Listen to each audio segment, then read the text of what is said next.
Welcome, everyone. We are here tonight, live on Fanbase, YouTube, Facebook, and Twitter. Tonight's lecture is North of the Strip by Neville Goddard, November the 24th, 1959. On this platform, we believe that God is all imagination and God is man, spiritual man, not the garment of skin he wears. Therefore, man is all imagination. We believe also that God being the only creator and God being man, then we are creators. That life itself is an activity of imagination. The whole world in which we live is a world of imagination. Tonight, we hope to show it in such a manner that you will be encouraged to go out and prove it. Everyone can become what he or she desires to be. Yet, the real being is invisible, and you see only its manifestation. For God is spirit, therefore, man is spirit. And when we speak of spirit, we mean imagining. Here are two wonderful case histories. So follow closely and try to duplicate the technique. The lady who gave these to me does not differ from anyone here, for God is man.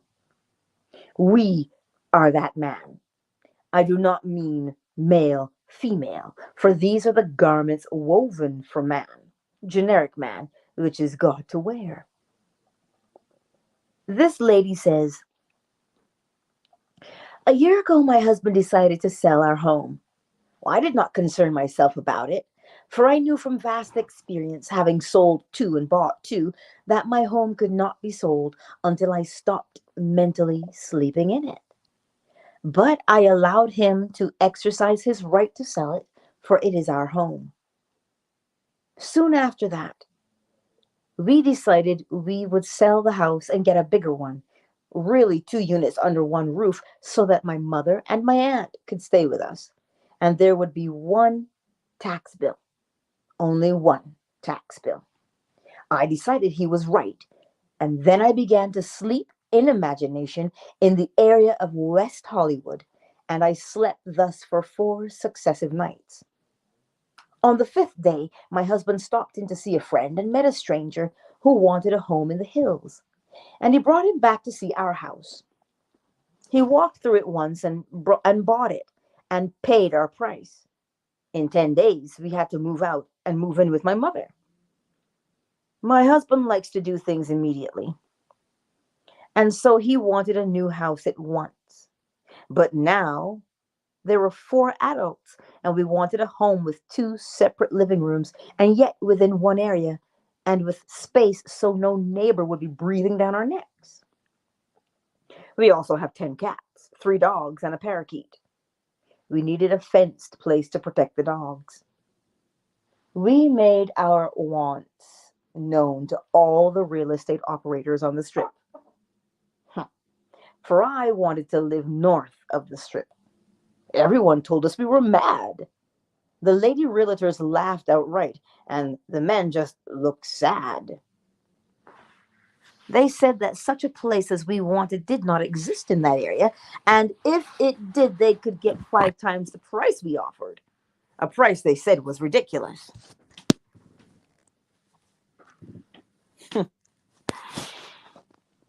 Very interesting. I did not listen to their ridicule, though. Well, I said, you've not heard me. This is the house we want and the price. I also want it completely paneled on the inside. Now they knew we were mad. This lady began sleeping in her imagination in such a house. Then one day, one of the agents said to another, well, show her the place on King's Road. That was the area where she wanted her house. The other said, You know the old lady would never split it.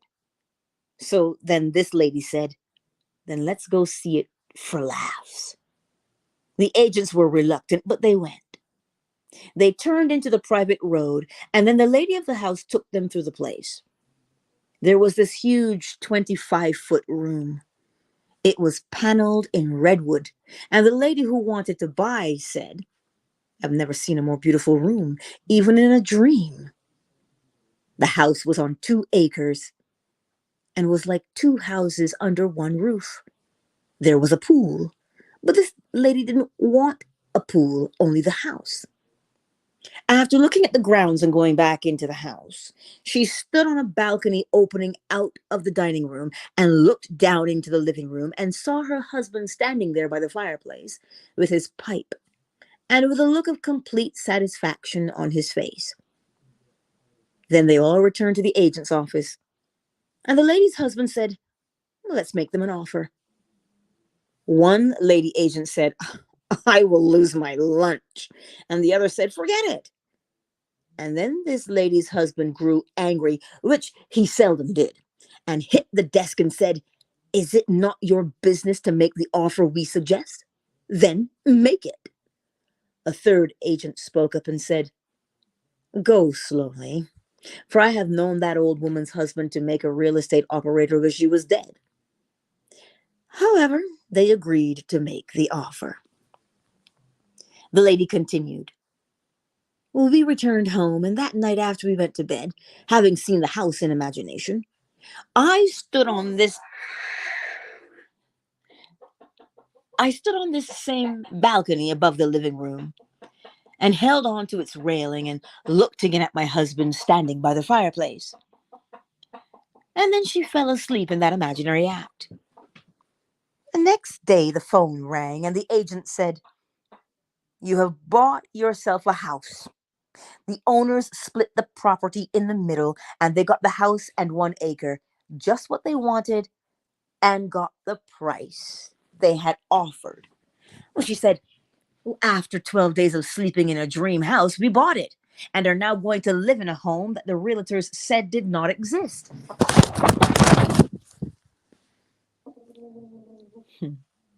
Our first house was sold after 4 days of sleeping elsewhere, and we sold it without an agent and kept the 5% commission in the family. A total stranger walked through it once and bought it. That is how God creates. That is how you create if you know who you are. For you are God. You are not some little worm. They're now meeting in Chicago at this convention to tell us how we came from a worm and that we are now evolving. God is not evolving. He creates out of nothing.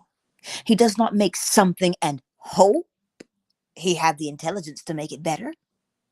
Read it in the revealing word of God, the Bible. It is all created, and what we call the animal world, which we say preceded us, is man himself pushed out. And as man is changing, so do the animals of the world change. The whole vast world on the outside is dead, and man makes it alive. I know from my mystical experiences. I know that when I freeze an activity within me, it freezes outwardly. And when I started it again within me, it started. This lady did not sell the first house until she had stopped sleeping in it. And then when she decided on a larger house, in spite of her problem of 4 adults, cats and dogs, and special privacy, and north of the Strip, she found it. I say you can be what you want to be, and you need no preparation other than your desire. This lady was a better agent than the real estate men who could not sell her house in 4 months. And she kept the 5%.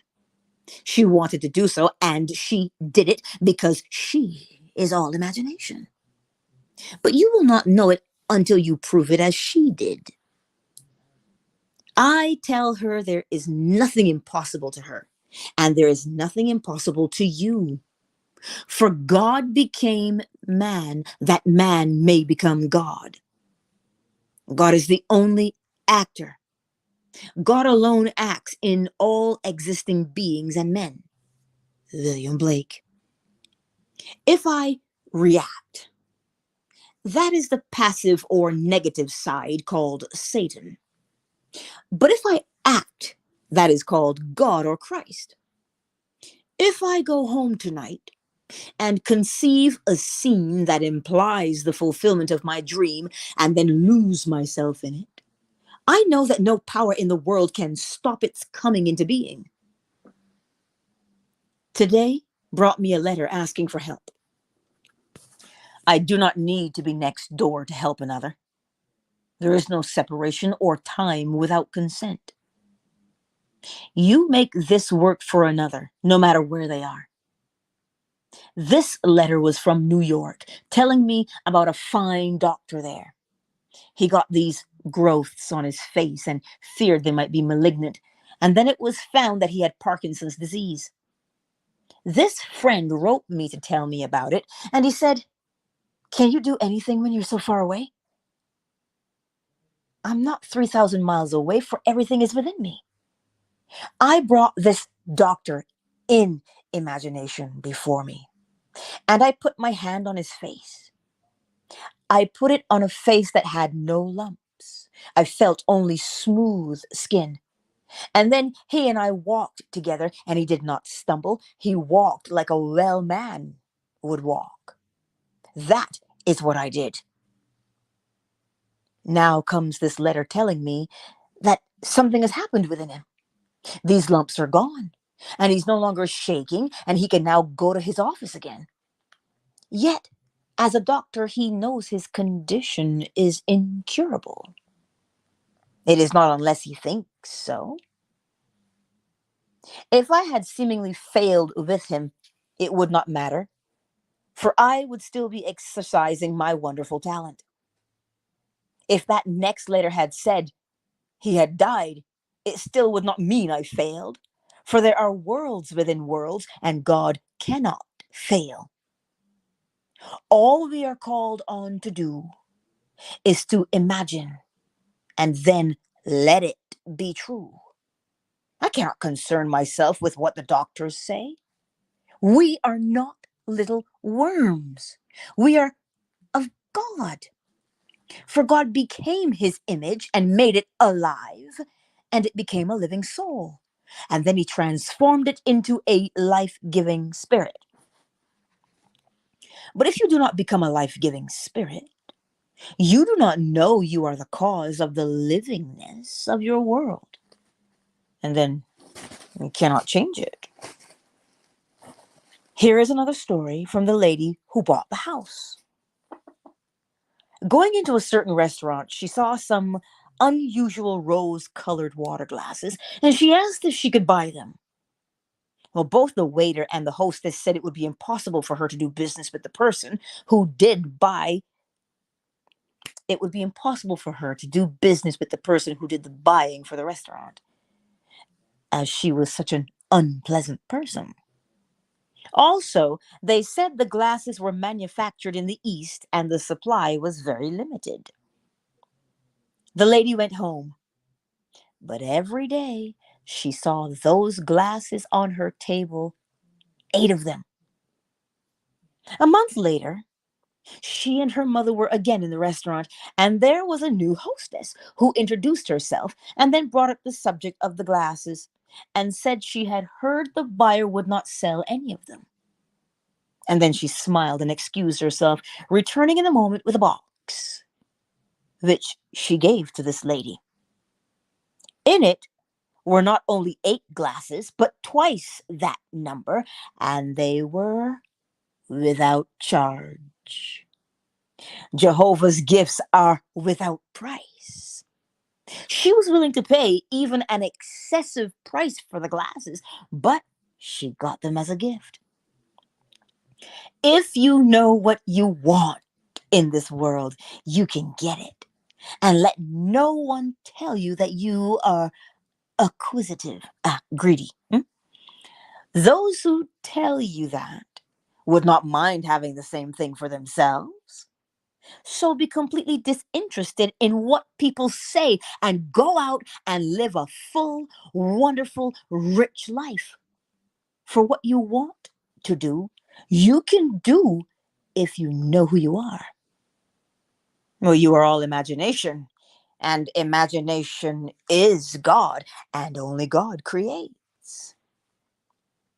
This lady learned to use the western gate closed in most of us, which is touch.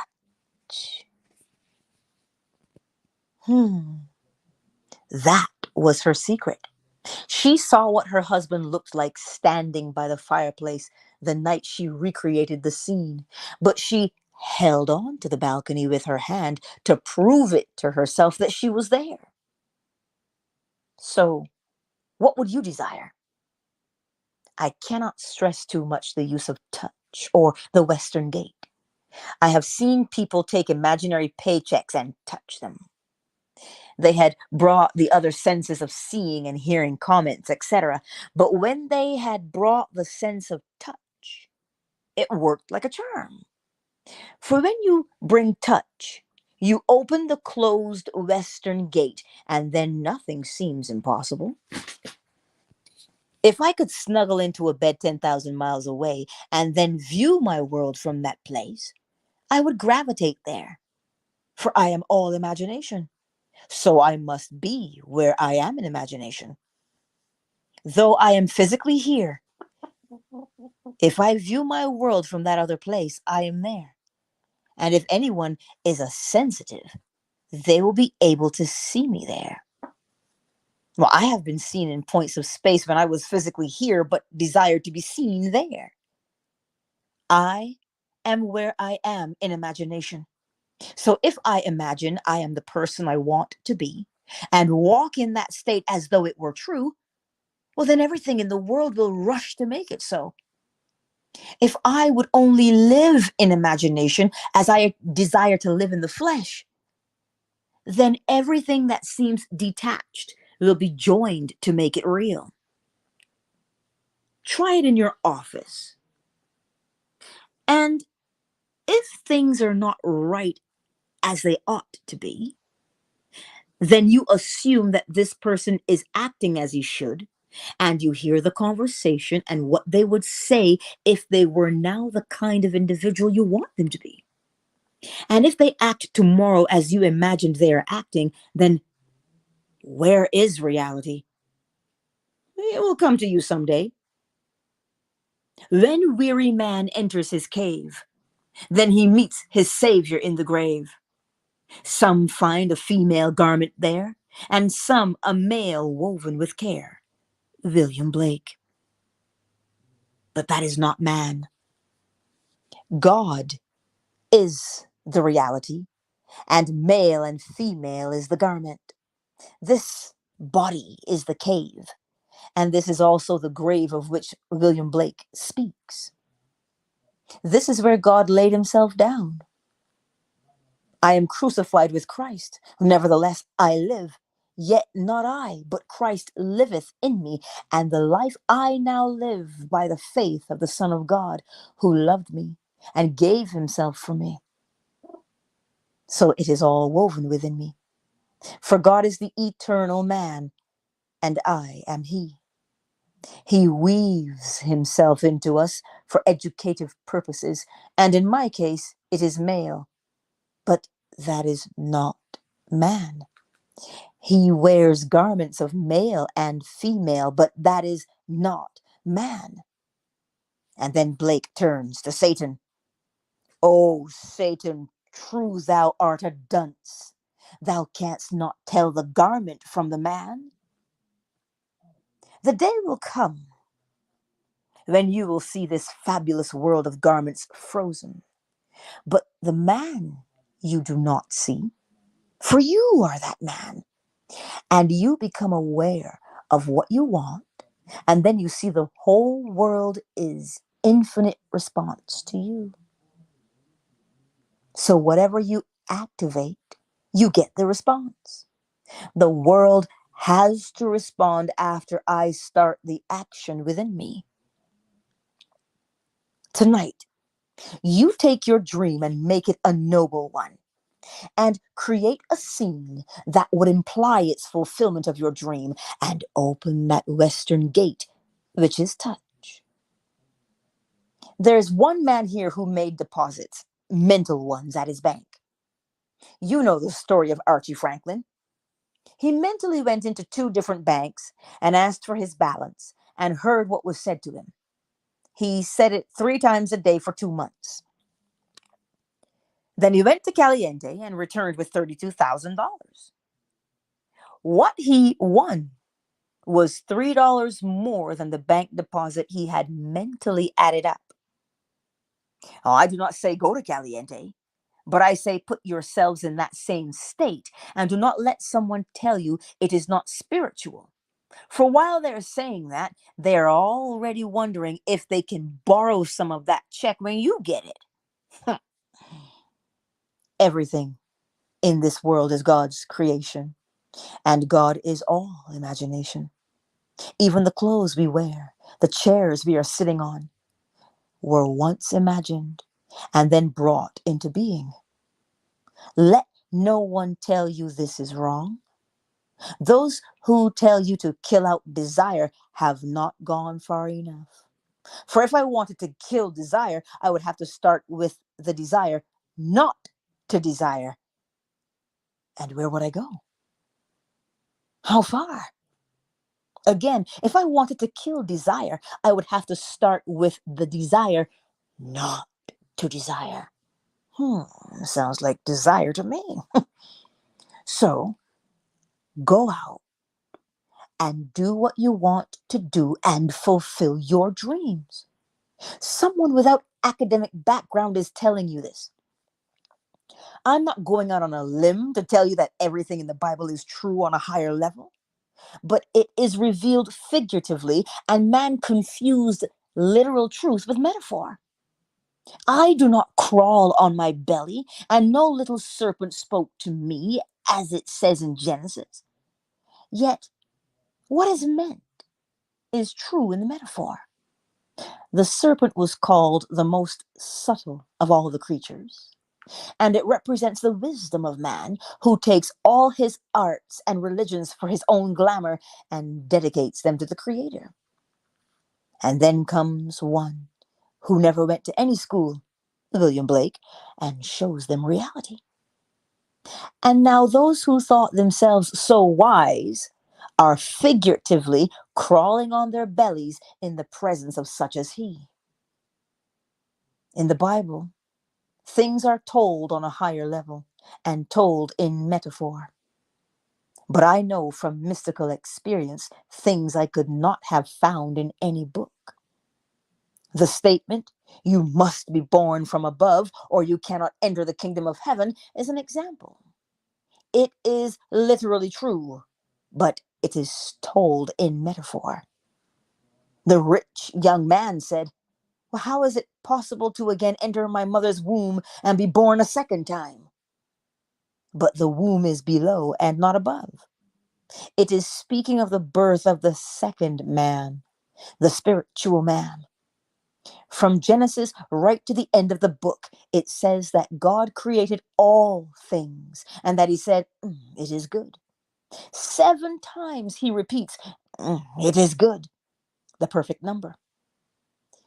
One day, you will see the whole vast world and you will say, "It is good," and you will animate it. I know everything depends on the activity taking place in man. And spell it with large letters. For the garments are male, female. You are man. This generic man that is God. The whole vast world is man pushed out. Not a man, but man. All that you behold, though it seems to be without, it is within, in your own wonderful imagination, of which this vegetative world is but a shadow. You see, it is hard at this stage to think that your world is a shadow, and it is cast by you, and you are activating it. When you dream, do not think that because there seems not a fact to support it. It cannot come. It will come. So dream nobly. If you want fame, have it. But I would suggest that you suggest to yourself that you are awakening and can see this frozen, wonderful world, and you as the activator. But I would suggest that you suggest to yourself that you are awakening and can see this frozen, wonderful world, and you as the activator. I hope many of you have the desire to do what I am doing and will go out and tell this. First, prove it to yourselves. Learn the art of repentance, which means a change of mind. Try it and try it again, and prove that a change in you will produce an outer change. Go out and prove it and tell others. Imagine what you want to imagine and continue to imagine until you are confronted with it. It does not matter what your senses tell you. If you learn to live by this, you will not fail. Bear in mind that the body, is only a garment, and one day you will take it off. But you are invisible. And when you are completely awakened, you join the divine society and become one of the gods who create. Remember that every moment of time, God is begetting himself in us. And you cannot fail. Now, tonight, before we go into the silence, what is it that you want in your world? What is it? Remember, he said, don't let anybody tell you that you're being greedy. Oh, because you want a new car, because you want more money in the bank. Oh, you're just being greedy. What did he say? He said two things. They're waiting for you to get it so they can ask you to borrow some of that money. Or two, they want the same thing you want. So go out and get it. How? He says, by bringing up a scene that would imply it is done. The woman, what did she do? She held on to the railing in her imagination. She saw her husband with his cigar down by the fireplace.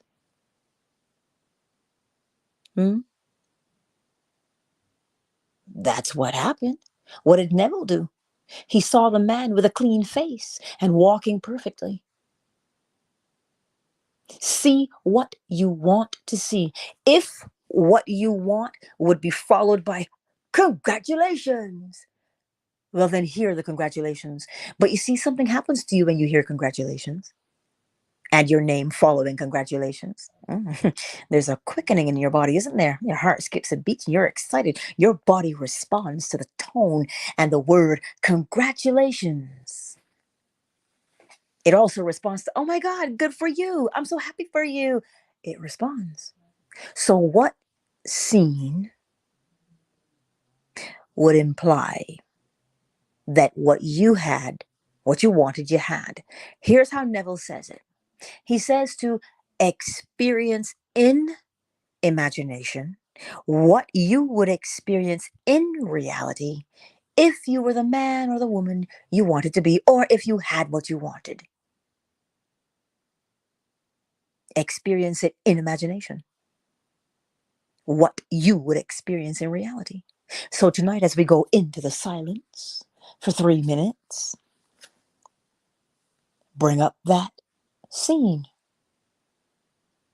Now, whatever that word is, Neville says also, if you can't imagine a scene, he said, if you had what you wanted, you would say thank you, wouldn't you? Well, who would you say thank you to? Oh, thank you, God. Or whomever. But you would say thank you.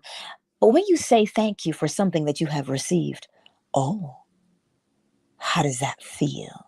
So you see, even if you can't see the scene, if you can't hear the words, if you can feel the feeling of thank you escaping your lips,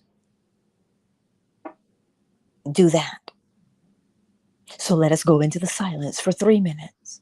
Conjure our scene and give thanks. But don't just, you're not speaking out loud at all. Just the thought of saying thank you will create the sensation of satisfaction and thankfulness in your body. Go with that for 3 minutes.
And there you have it, my beautiful friends. As you rest your head upon that pillow tonight, bring up that scene once more and take it with you into the very depths of sleep. Blessings. Sugar Visions, Cyber, Padmore Global, and for the others here on YouTube, Facebook, and Twitter who've not made yourselves known in the chat, I see you.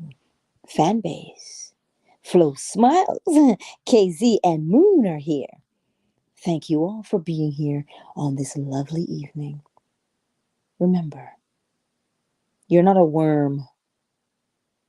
You're God. Remember, there was a phrase, a sentence that Neville said.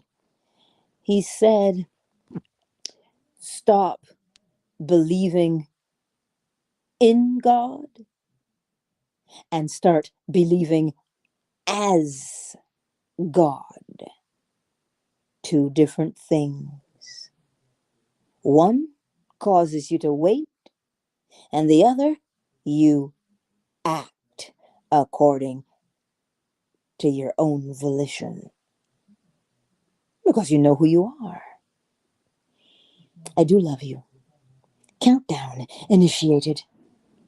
5, 4, 3, 2, 1. Good night, my beautiful friends. Good night.